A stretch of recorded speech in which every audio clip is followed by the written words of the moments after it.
Tiba saatnya kita datang pada pagi hari ini. Satu tujuan kita boleh menyembah, kita boleh memuji, kita naikkan ucapan syukur kita dengan kerinduan kita, untuk kita boleh datang naikkan ucapan syukur kita yang baik-baik. Terima kasih Tuhan buat kasih setia Bapa yang tak pernah berakhir bagi setiap hidup kami. Sungguh kami rasakan Tuhan, pertolongan-Mu, penyertaan-Mu yang dapat pernah berhenti dalam setiap kami. Terlebih kami yang mengasihi Tuhan, lebih lagi dan lebih sungguh lagi. Dalam pagi hari ini Tuhan, kami datang merendahkan diri kami bawa kerinduan kami bawa sukacita kami, untuk kami boleh memuji Engkau, untuk kami boleh menaikkan penyembahan sebagai rasa ucapan syukur kami.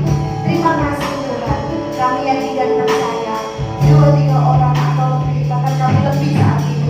Tuhan Yesus hadir dalam hati, urapi setiap kami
kami kuasa-Mu dari tempat yang mahal ini.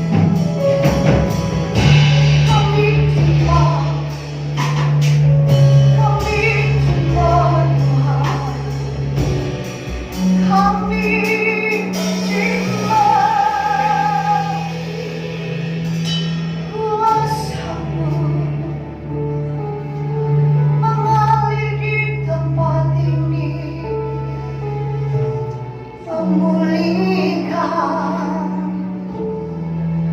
menyembuhkan.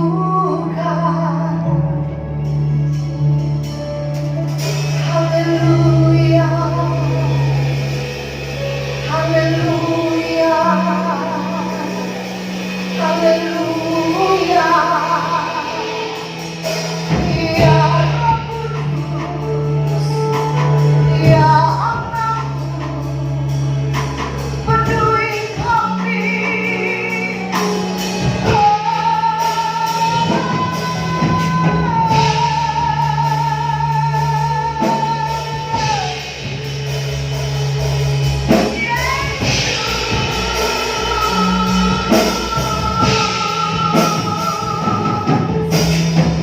Kami menyembah Allah yang Maha Tinggi.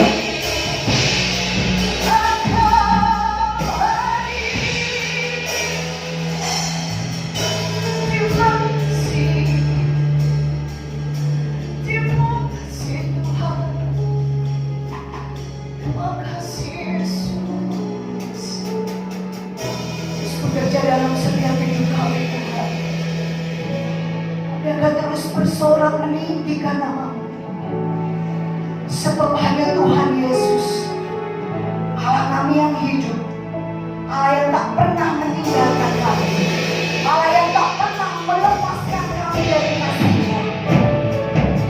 Pagi hari ini satu tujuan kami di tempat ini, untuk menyembah Engkau di tempat yang mahal ini, untuk menaikkan pujian kami dari hati kami, sebagai rasa ucapan syukur kami. Sebab Engkau adalah Allah yang layak kami puja, Allah yang kami sembah. Dia segalanya. Haleluya.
yang siap memberikan yang terbaik bersama, katakan kita boleh menanti dari kebesaran Tuhan dengan penuh sukacita. Kita boleh menanti, amin. Kita boleh menanti dari Tuhan, haleluya.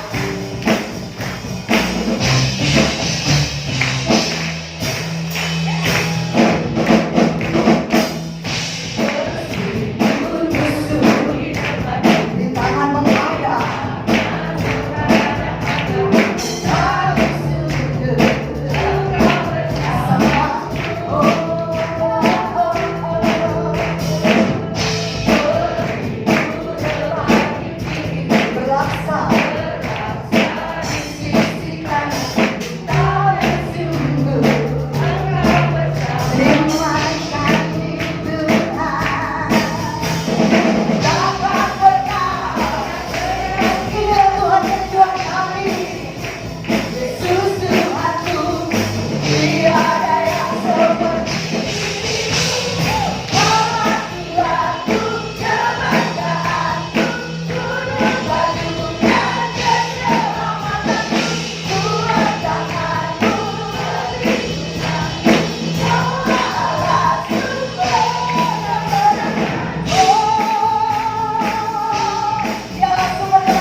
Shalom, selamat pagi saudara yang kasih dalam Tuhan. Kita bertemu di dalam kasih dan kemurahan di pagi hari ini yang saya lihat wajah-wajah cerah di antara saudara. Bagaimana tidak cerah kita itu adalah anak-anak Tuhan. Dengan puji-pujian tadi, wah begitu semangatnya. Sehingga bisa melepaskan beban kita. Saudara yang kasih di dalam Tuhan, itulah kerinduan kita sebagai anak Tuhan itu tetap dekat dan melekat. Saudara, boleh saya bertanya, mungkin ada yang masih ingat ya, atau masih tahu yang mengatakan satu peribahasa, banyak jalan menuju Roma. Jangankan Roma yang jauh Jakarta aja belum tentu saudara pernah ke Jakarta aja belum tentu semua pernah ke sana, ya tuh. Kok sampai jauh-jauh banyak jalan menuju Roma. Memang di Roma ada apa? Ya.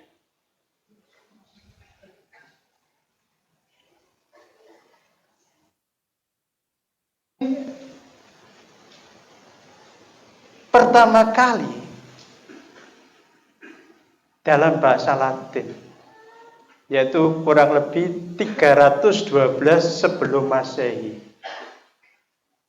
Ya, bahasa Latinnya, wah saya coba belajar ya. Saya tak kelompokkan dulu. Bahasa Latinnya itu gimana nih? Ya.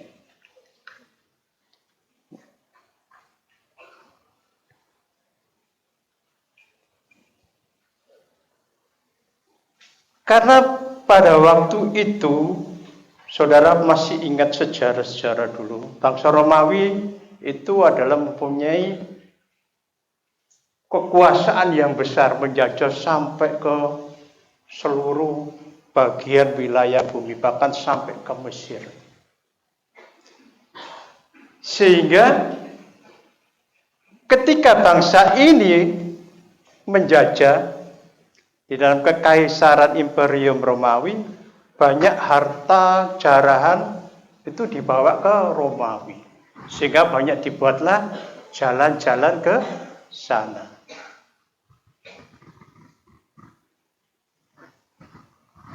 Sehingga dalam hal ini boleh terkenal bahwa bangsa Romawi adalah bangsa yang begitu besar, mempunyai peradaban.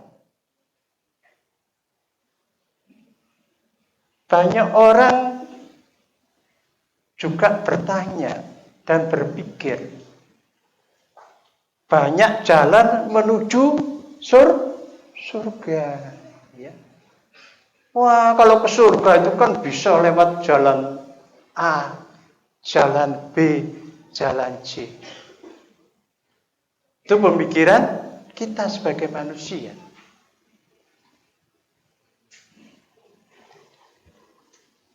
Saudara percaya banyak jalan menuju surga?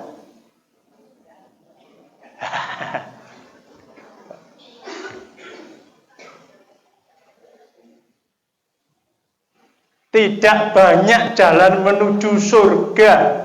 Hanya melalui satu pintu, satu jalan.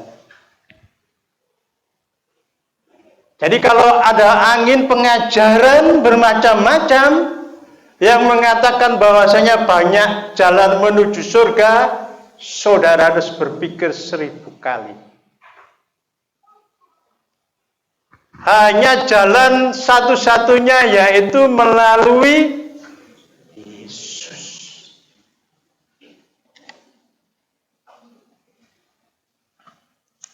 Saudara yang kasih dalam Tuhan, ketika saya googling ya apa kerennya googling ya, kuwai. Sekarang harus begitu, googling ya. Saya searching, saya lihat dengan kondisi yang ada. Banyak sekarang kan seperti itu. Wah, banyak jalan menuju Roma, banyak jalan menuju surga. Dengan amal, dengan perbuatan baik, dengan bertapa, dengan menjual harta benda bersemedi, supaya kita bisa masuk ke surga. Dan saudara, saya boleh tertarik ya, bukan di YouTube enggak ya. Saya boleh tertarik satu tulisan tesis ya, yaitu karya dari seseorang yang kemudian dilihat oleh Lembaga Pelayanan Mahasiswa Indonesia Universitas Katolik Satya Wacana di Solo Tigo. Yaitu tentang apa? Mungkin saudara sudah tahu di dalam Yohanes pasal 14 ayat yang ke-6. Coba bisa ditampilkan. Yohanes pasal 14 ayat yang ke-6. Kata Yesus kepadanya, akulah jalan. Apa? Yang pertama, jalan. Dan terang. Dan hidup. 3 ini yang Yesus sampaikan. Ada orang yang berkata seperti itu. Aku seolah dalam memamerkan kekuasaannya. Kalau tidak Allah sendiri dalam perjalanan, aku adalah aku. Aku. Siapa berani berucap seperti itu? Katakan Yesus, akulah jalan dan kebenaran dan hidup. Nah, dari LPMI ini dia meninjau dari sisi Yohanes 14 ini dari sisi perspektif tafsir sosio-histori Injil Yohanes 14:6. Ya. Apa itu perspektif ya? Perspektif itu dari sudut pandang ya. Dari perspektif melihat dari perspektif Injil ini loh. Apakah betul? Ya. Dia menilai yaitu bahwasanya teks 14 Yohanes 14 ayat yang ke-6, kata Yesus kepadanya, akulah jalan dan kebenaran dan hidup, melalui aku. Teks ini artinya perkataan Yesus di dalam Yohanes pasal 14 ayat yang ke-6 itu bahwasanya merupakan suatu pernyataan yang tegas ya. Tegas. Ada seperti itu. Orang berkata, akulah jalan. Orang nggak sampai ke A tanpa melalui aku. Ada berkata seperti itu? Tidak. Tegas tentang cara memperoleh keselamatan dari Allah. Jadi cara yang tegas untuk mencari keselamatan dari Allah. Hal ini dipandang penting karena manusia pertama berdosa atau telah jatuh di dalam dosa, di dalam Kejadian pasal 3. Ya, bahwa semua manusia telah berdosa melalui Adam jatuh ke dalam dosa. Adam adalah merupakan manusia pertama, dia jatuh ke dalam dosa. Ya, oleh sebab itu akibatnya terjadi yaitu keterpisahan kekal antara Allah dan berujung pada kematian kekal di dalam Roma pasal 6 ayat 23. Apa itu Roma pasal 6 ayat 23? Upah dosa adalah maut. Jadi semua mati akibat perbuatan satu orang. Nah, untuk itu ingin umatnya tidak binasa, yaitu dengan jalan apa? Mengutus Yesus ke dunia ini. Tujuannya adalah untuk menebus. Itulah dalam hal ini LPM bagus itu. Ya. Tetapi LPMI juga menilai ada pergeseran. Karena untuk ke sana masa kita hanya mendapatkan kehidupan yang kekal itu kan berarti setelah mati. Padahal orang itu tidak percaya bahwa Yesus mati, tetapi masih berproses melalui kehidupan. Nah, saya boleh teringat Om Beni memberikan pengajaran kehidupan kekal itu pasti akan diberikan kepada saudara. Itu nanti. Tapi setelah meninggal. Tetapi kalau engkau berproses itu loh. Ada janji yang harus engkau lalui, harus engkau dapatkan. Ya. Ya pasti. Kalau nanti mati kamu, saudara dan saya, Kalau kita percaya dengan Yesus, mengikuti Dia, pasti nanti akan mendapatkan surga. Tetapi kan tidak harus hanya nanti tunggu kapan kita mati. Kita itu masih hidup, perlu berinteraksi dengan sesama saudara seiman, dengan saudara yang lain. Saya nanti aja sampai janji kekal itu diberikan. Tidak, manusia itu berproses. Nah, proses ini, tahapan ini, kita ada janji-janji, kita bisa melewati hidup ini dengan cara yang Tuhan ajarkan. Lewat apa? Lewat Alkitab, firman Tuhan. Itu pandangan daripada LPMI, Lembaga Pengajaran Masyarakat Mahasiswa Indonesia di Universitas Kristen Satya Wacana. Nah, tema pada pagi hari ini yaitu saya bawakan, akulah jalan kebenaran dan hidup dalam perspektif Alkitab. Dalam perspektif Alkitab. Apakah betul Yesus itu adalah jalan? Jalan yang bagaimana sehingga membawa seseorang bisa masuk ke surga? Dan apakah betul Yesus itu benar? Tahu yang saya maksudkan? Karena akulah jalan kebenaran. Apakah Yesus memang benar? Bukan melalui pembenaran. Banyak orang kan sekarang melalui pembenaran. Oh, benar. Menurut dirinya sendiri, kacamatanya sendiri. Bagaimana dengan kacamata orang melihat? Wah, betul gak itu kehidupannya si A ini bagus. Atau jangan hanya akon. Kita bisa prediksikan secara fakta, realita, dan apa yang ditulis di dalam Alkitab. Dan Yesus berkata, akulah hidup. Apakah Yesus benar-benar hidup? Dan kalau Yesus hidup, hidupnya untuk apa ketika Beliau berada di dunia ini? Apakah bisa membawa pada umatnya untuk hidup? Kita bisa melihat dari kacamata Alkitab.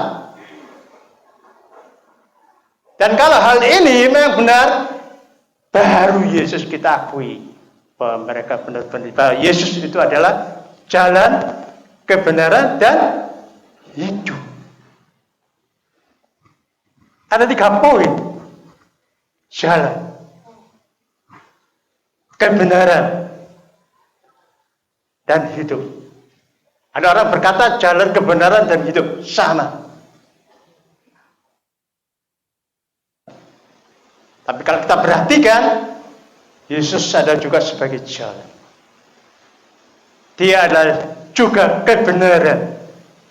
Dan juga adalah hidup yang membawa kepada setiap orang yang percaya untuk bisa masuk kepada Bapa. Siapa Bapa itu?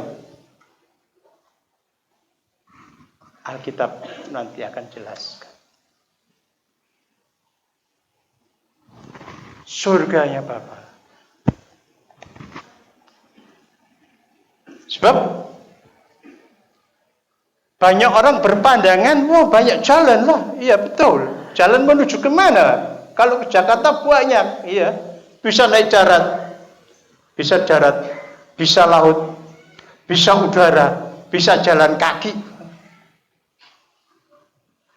Tetapi kalau ke surga, hanya ada salah satu jalan, yaitu lewat Yesus. Sebab jangan-jangan nanti kita berpikiran seperti, coba dibuka di dalam Amsal pasal 16 ayat yang ke-25.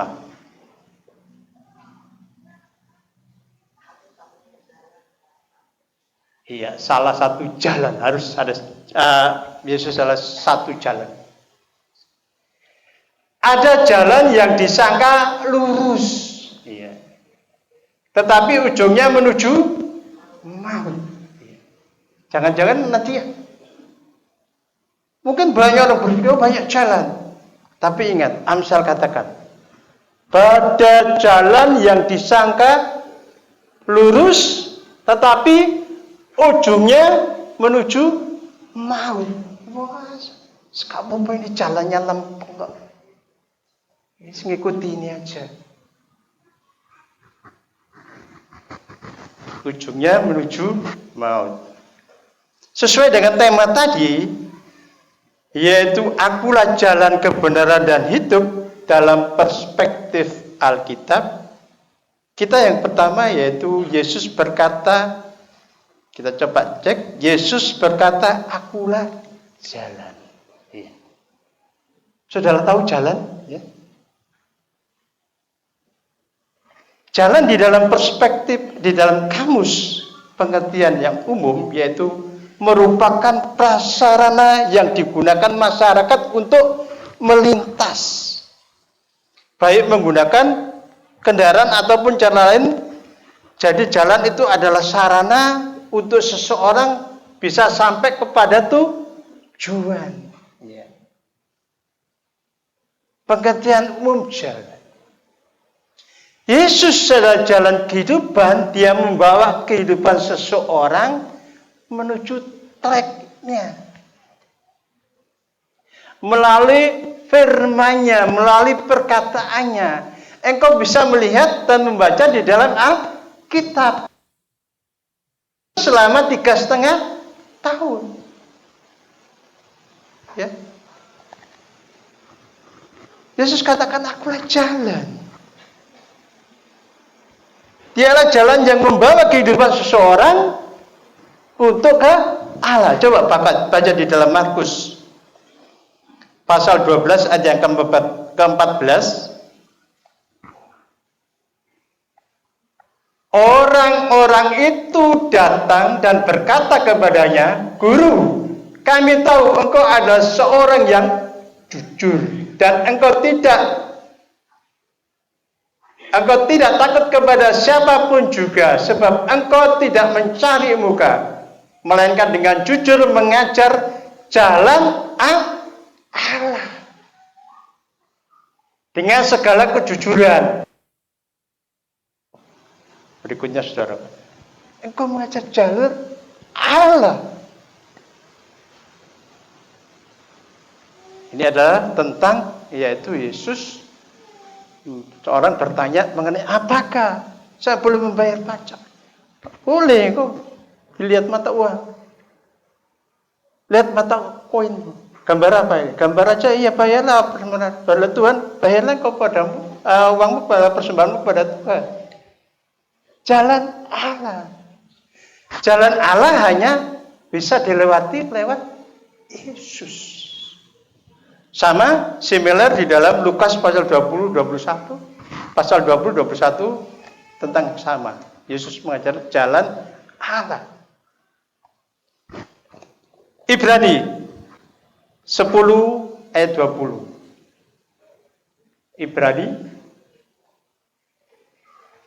Karena ia telah membuka jalan baru dan yang hidup bagi kita melalui tabir, yaitu dirinya sendiri. Melalui diri Yesus, engkau bisa melihat jejak-jejaknya. Perjalanannya 3,5 tahun di dalam muka bumi ini. Engkau boleh tahu, oh iya, apa yang Yesus ajarkan. Walaupun dia ditekan oleh orang-orang Farisi dan Saduki, ahli-ahli Taurat, dia tetap mengajarnya. Karena dia adalah jalan, dia adalah tabirnya. Tabir tahu ya? Sesuatu yang tersingkap melalui kehidupan Yesus. Semua orang boleh nyata, boleh tahu, oh kehidupan Yesus. Lah, kalau jalan Tuhan, jalan Allah, pasti orang-orangnya juga diberi hikmat, tahu. Oh, orang yang mengerti Yesus, percaya Yesus tahu. mana ini perbuatan yang tidak baik, mana ini perbuatan yang baik yang dilakukan. Karena dia memberi pikiran, memberi pemikiran. Bagaikan suatu Google Map saudara kalau pergi misalnya ke suatu daerah.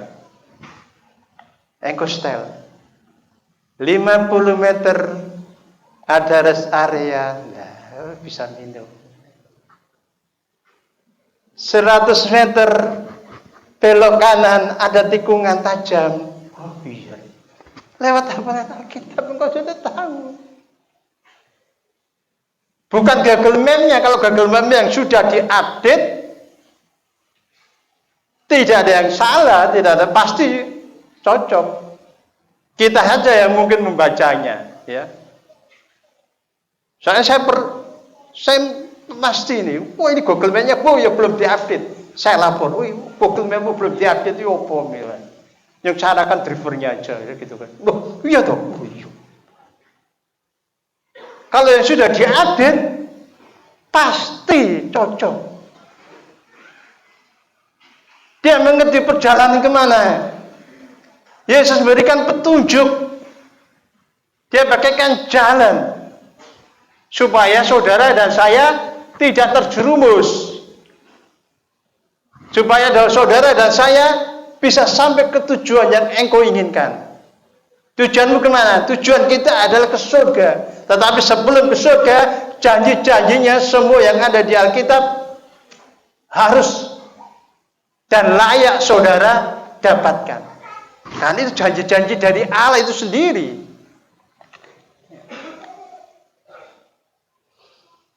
Coba baca Amsal 4 pasal 11.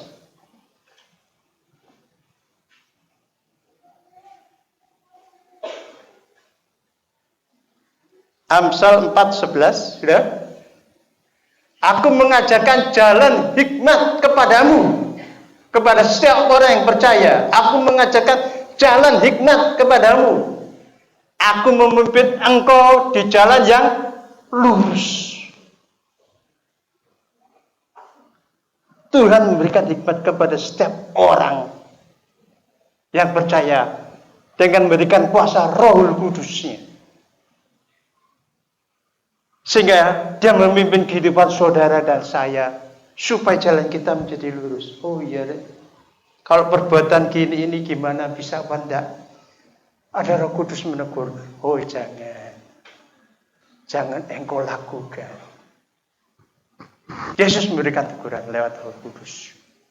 Karena dialah jalan. Dia memberikan petunjuk kepada saudara. Saya boleh teringat jalan serta Yesus, jalan sertanya, setiap langkah, setiap hari, setiap langkah ya, setiap hari, setiap langkah ya.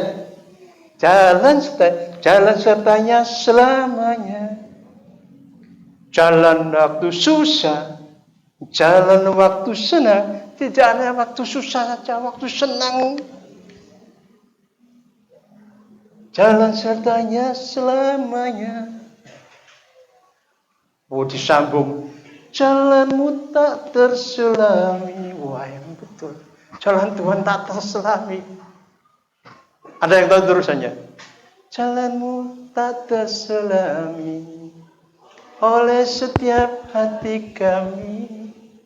Namun satu hal yang ku percaya, ada rencana yang indah. Oh, rencana indah. Jalan Tuhan pasti memberikan jalan yang indah. Langit tidak selalu cerah dia mendung, tetapi Tuhan kasih menyertai. Jalan Tuhan. Yang kedua, iya, bahwa Yesus benar jalan. Akulah kebenaran. Ada orang benar di dunia ini? Ada? Aku benar loh, ya. Benar satu hari. Aku benar loh. Iya benar dalam satu hal ini saja. Tetapi proses perjalananmu Ketika engkau lahir, engkau sampai dewasa, apa hidupmu benar? Tidak pernah berbuat dosa sekalipun. Kalau sudah berbuat dosa, itu juga tidak benar. Kebenaran itu 100% harus mutlak. Saya ujian SIM aja, pernah ya. Pernah nyoba. Coba nggak pakai polisi. Tes sendiri. Coba, salah. Dapat nilai 95. Gak lulus sudah. Ujian SIM harus 100% teori. Makanya, biasanya pakai pihak ketiga. Karena 100. Ujian SIM kamu harus 95. Teori tidak lulus, saudara. Dilarang belok misalnya. Kayak saya salah jawabnya. Berarti kamu dalam mengemudi melakukan pelanggaran. 100%. 100 nilainya harus. Ujian teori. Coba tanya Bapak polisi. Yesus adalah manusia, semua tidak ada yang benar. Roma pasal 3 ayat 23. Roma pasal 3 ayat 23. Karena semua orang telah berbuat dosa dan telah kehilangan kemuliaan Allah. Semua orang, mulai dari Adam, siapapun melakukan kesalahan, melakukan dosa. Sehingga kemuliaan Allah tidak ada. Lanjut ke Roma pasal 5 ayat yang ke-12.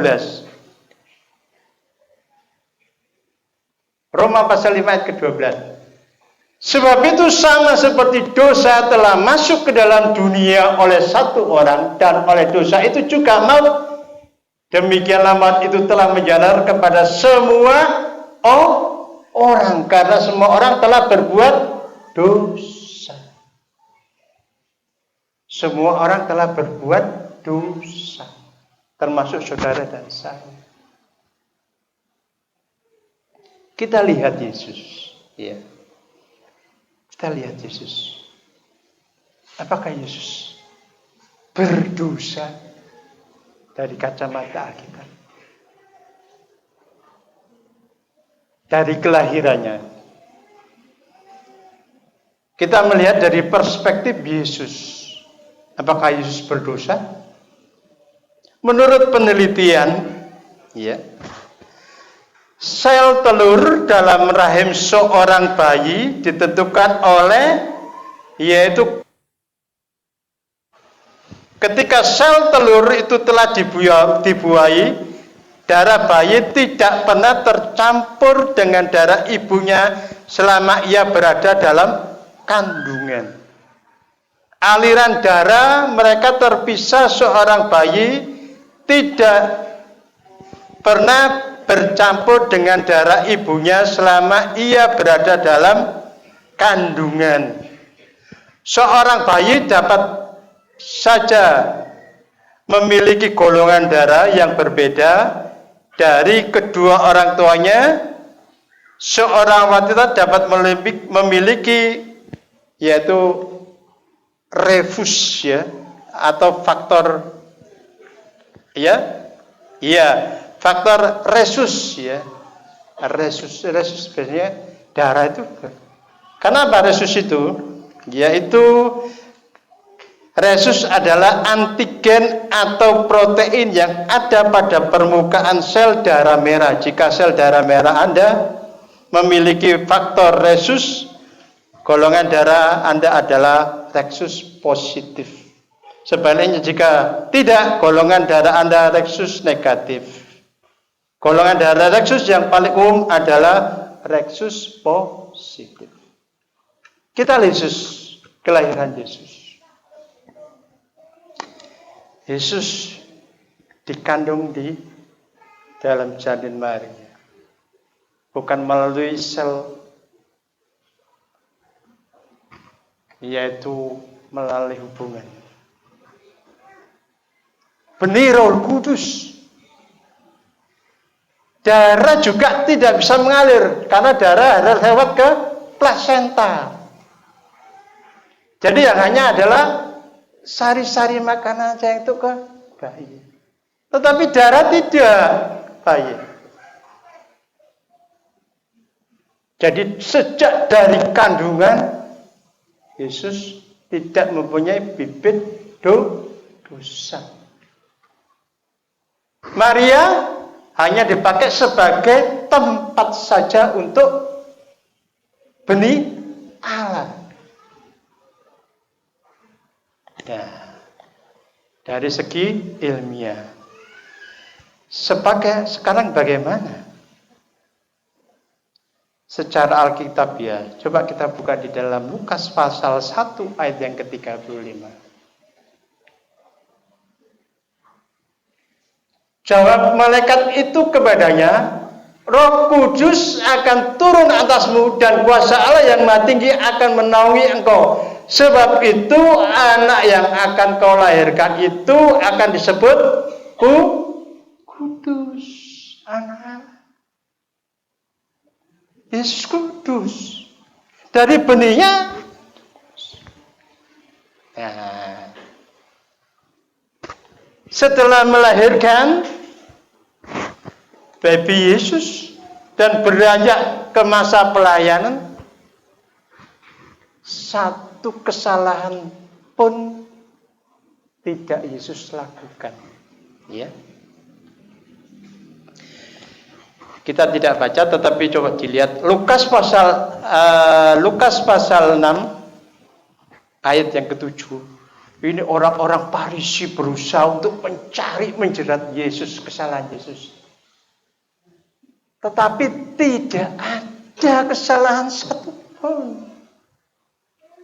Tidak ada. Tidak ada kesalahan satupun yang didapatkan Yesus. Tidak cukup hanya orang Farisi. Di dalam Lukas pasal yang ke-23 ayat 4 dan 5. Coba dibuka aja. Ya. Pilatus pun tidak menemui kesalahan di dalam Yesus. Tidak kesalahan di dalam Yesus. Tidak mendapatkan persetujuan. Aku tidak menemui kesalahan di dalam Yesus. Ya. Berarti Yesus adalah benar. Memang dia benar. Nah, kalau benar untuk apa kalau saudara percaya kepada Yesus? Ya? Untuk apa? Yesus adalah benar. Dia akan membenarkan kehidupan saudara dan saya ketika engkau percaya kepada Yesus. Coba kita baca di dalam 2 Korintus pasal 5 ayat yang ke-21.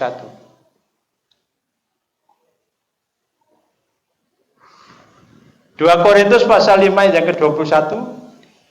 Dia yang tidak mengenal dosa telah dibuatnya menjadi dosa karena kita, supaya dalam dia kita dibenarkan oleh Allah.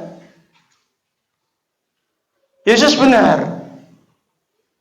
Pengikutnya, saudara dan saya juga dibenarkan oleh Allah. Saudara dan saya mendapat pembenaran. Haleluya. Bagaimana kalau Allah yang kita junjung, Tuhan lewat Yesus Kristus, kalau Tuhannya benar, pengikutnya tidak benar. Pengikutnya harus benar. Makanya pengikutnya dibenarkan. Saudara harus dibenarkan dulu.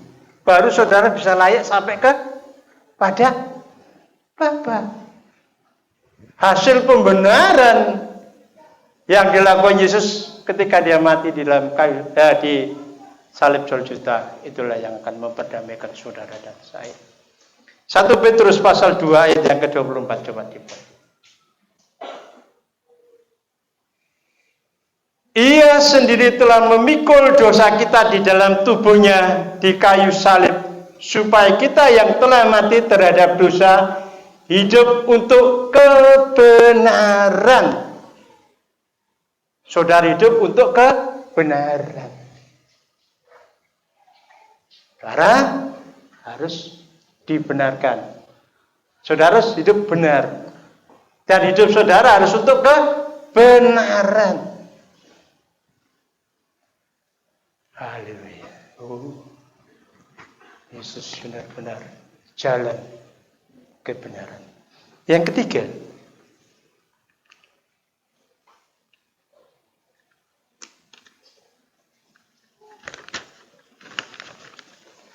akulah hidup. Ada orang yang mati, hidup. Ada yang lahir, hidup, terus mati, hidup. Ada? Ada tidak kira-kira? Ada orang hidup, mati, hidup lagi. Ada ya? Ada, Alkitab mencatat. Ya. Lukas pasal 8 ayat 40 pasal 8 ayat 40 sampai 50, yaitu tentang anak Yairus. Bagaimana anak Yairus hidup, ketika lahir hidup, mati, dibangkitkan, Yesus hidup. Ya. Ada ya? Orang hidup, mati, hidup lagi. Ada tapinya. Tapi pasti mati. Ada orang yang hidup, mati, hidup, hidup, mati, hidup, nggak mati lagi? Nggak ada. Semua pasti mati, akhirnya pasti mati. Di dalam Yohanes pasal 11 ayat 17-44, Yesus membangkitkan Lazarus. Saudara Marta dan Maria.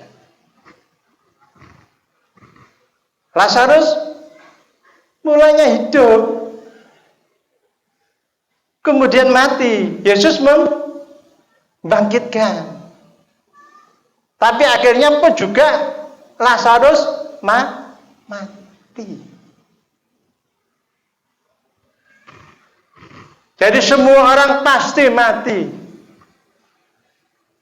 Kecuali ada yang langsung dirubahkan. Seperti halnya Elia. Jasadnya tidak tahu di mana, langsung diubahkan. Beda dengan Yesus. Yesus hidup. Yesus mati. Hari ketiga dia bangkit hidup dan tidak mati, tetapi dia malah naik ke surga. Ada orang seperti itu. Ya. Bahwa Yesus adalah hidup. Memang dia adalah sumber kehidupan. Kalau sumber kehidupan ini ada di dalam Yesus, pengikutnya juga akan hidup. Karena dia sumber kehidupan, di dalam kehidupannya dia, barang siapa yang percaya kepada dia, walaupun dia mati, akan tetap dihidupkan.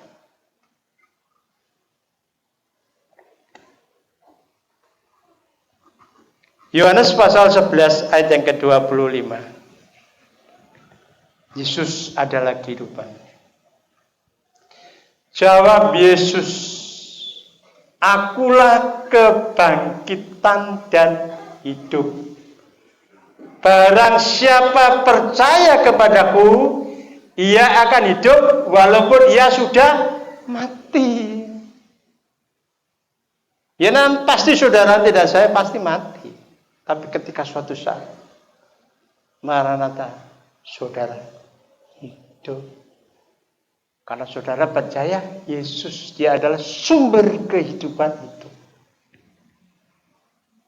1 Yohanes pasal 5 ayat yang ke 1 Yohanes pasal 5 ayat yang 11 sampai 12.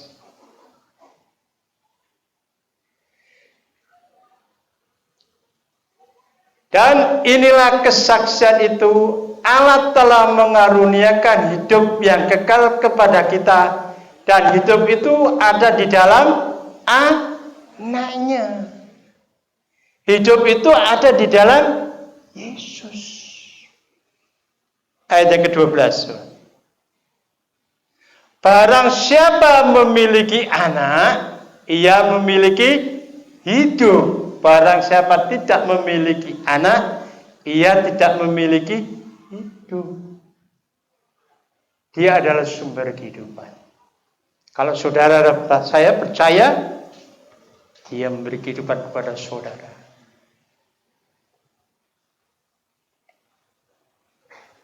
Saudara kasih di dalam Tuhan, oleh sebab itu, fakta dan realita apa yang disampaikan Yesus di dalam Yohanes pasal 14 akulah jalan kebenaran dan hidup. Sungguh benar-benar sesuai. Kalau kita lihat dalam perspektif Alkitab, dan juga kalau kita lihat secara realita, secara fakta juga ada. Bukan awu-awu, saudara. Oleh sebab itu, iman dan kepercayaan saudara tetapkan hanya di dalam Yesus. Karena dia jalan, dia kebenaran, dia hidup. Tujuannya apa? Yaitu sampai kepada Bapa. Ya. Tujuan akhir itu kita ke sana. Ke Bapa. Siapa Bapa itu? Ya. Yohanes pasal 10 ayat ke-30. Aku dan Bapa adalah satu. Yesus dan Bapa. Bapa siapa? Allah Bapa. Oh Bapa, mana sih berarti? Mulai itu Yesus orangnya Kristen, orang Kristen nyembahnya 3 Tuhan. Saudara perhatikan konsep kealahan Yesus. Kealahan di dalam Tuhan Yesus. Aku melihat pertama dulu adalah Allah itu adalah roh adanya. Roh itu bisa dilihat tidak? Anda bisa melihat Bapa dan Allah, Bapa dan Anak ada satu. Kok kalau melihat Allah, engkau melihatlah di dalam diri Yesus. Saya berkatakan kepada Thomas, sekian lama engkau bersama-sama dengan aku, kau tidak mengerti. Hei Thomas, kalau engkau melihat aku, engkau juga melihat Bapa. Loh, nanti di surga ada 3 Tuhan jejer. Tidak. Allah hanya ada di dalam Yesus. Engkau nanti di surga melihat Yesus. 1 Yohanes pasal 2 yang ke-23. 1 Yohanes pasal 2 ayat yang ke-23. Sebab barang siapa menyangkal anak, ia juga tidak memiliki bapa. Barang siapa mengaku anak, ia juga memiliki bapa. Bapa itu adalah Allah itu sendiri. Oh, kok saya nyembah Yesus? Jangan terkecoh dengan doktrin yang lain. Dengan doktrin tauhid, dengan doktrin. Oh, Tuhannya kan tidak. Allahmu. Dia adalah Allah yang esa. Allah yang ada di dalam Yesus. Secara fisik ada di dalam Yesus. Karena keberadaan Allah yang suci tidak mungkin dia datang dengan kelembagaannya, kealahannya. Pasti manusia mati. Ayat penutup. 2 Korintus pasal 5 ayat 1.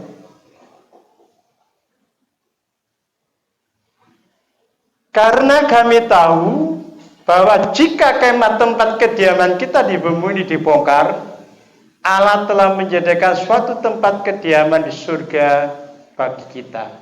Suatu tempat kediaman yang kekal, yang tidak dibuat oleh tangan manusia. Pegang ini saudara. Biar iman dan percaya saudara tetap kuat.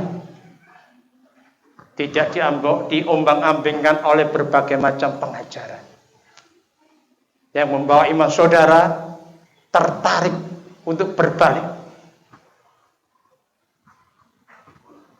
Tidak lagi melihat pada Yesus. Haleluya.